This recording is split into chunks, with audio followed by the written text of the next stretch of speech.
Hello guys, তোমাদেরকে ছোট্ট একটা ব্লগে স্বাগত জানাই। তো গাইস, এই কদিন আমি কোনো ফানি ভিডিও দিতে পারছি না, তো কিছু মনে করো না, কারণ শরীরটা একটু খারাপ আছে আর আমার গলার সুরটা একটু চেঞ্জ হয়ে গেছে, এই জন্য ফানি ভিডিও করতে পারছি না।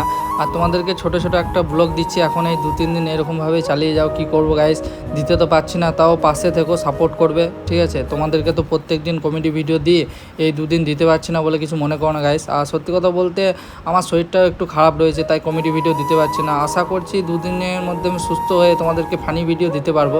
তো তোমরা এইভাবে পাশে থেকে সাপোর্ট করো, ঠিক আছে? আর তোমাদেরকে এই ব্লগগুলো কেমন লাগে একটু কমেন্ট করে জানিও, কারণ আমি তো গ্রামের ছেলে গাইস, তাই ট্রাক্টর হোক ভাটা হোক এই সবগুলোই দিয়ে বেড়াই। কী করবো গাইস বলো, আর তো কিছু করার নেই। আর আমরা বাইরে কোথাও যাইও না যে বাইরের একটা বড় ব্লগ তোমাদেরকে দিয়ে খুশি করে রাখবো, তা তো পারবো না। কিন্তু গ্রামের ছেলে আমরা যতটা পারবো গ্রামের জিনিসগুলোকে তুলে ধরবো। আর আমাদের এই পরিবেশটা খুবই ভালো লাগছে, তাই তোমাদেরকে ভালো চলো তুলে ধরা যেতেই পারে। তো গাইস দেখো, পরিবেশটাও আজ খুবই ভালো লাগছে, এই জন্য তোমাদেরকে এই ছোট্ট একটা ব্লগ করে দেখালাম। আর এই ব্লগগুলো বেশি বেশি করে সাপোর্ট করো, কারণ গ্রামের ছেলে বলে তোমাদেরকে বলছি না, যারা যারা গ্রামে থাকো তারাই বুঝবে যে গ্রামে থাকার মর্মটা কতটা কষ্টকর। তো যাই হোক, আমার এই মিনি ব্লগ কেমন লাগে লাইক কমেন্ট করে জানিও।